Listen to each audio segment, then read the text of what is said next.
السلام عليكم. طلاب الصف الثالث بناتي وأبنائي، أقدم لكم في ميلي كلمات الوحدة السادسة Unit 6. Unit 6.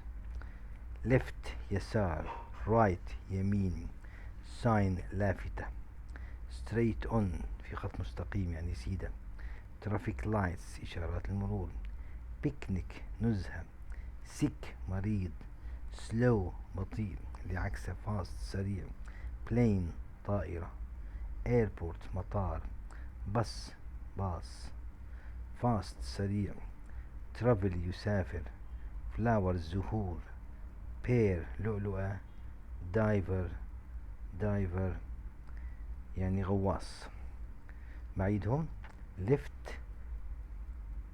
right sign straight on traffic lights picnic sick slow plane airport bus fast travel flowers pear واخر كلمة diver.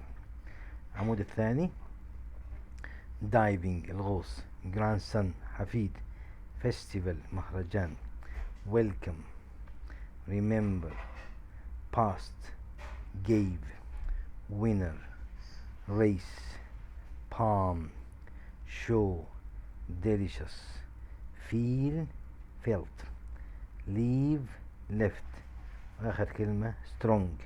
بعيدهم: إذن الغوص diving، الحفيد grandson، مهرجان festival، مرحبا أهلا وسهلا welcome، يتذكر remember، الماضي past، أعطى gave، هذا الفعل give بيصير بالماضي gave، الفائز winner، سباق race، نخيل palm، شجرة النخيل اسمها palm tree، show يعرض delicious لذيذ، feel يشعر ماضيها felt، leave يغادر ماضيها left، وآخر كلمة strong، آخر كلمة strong.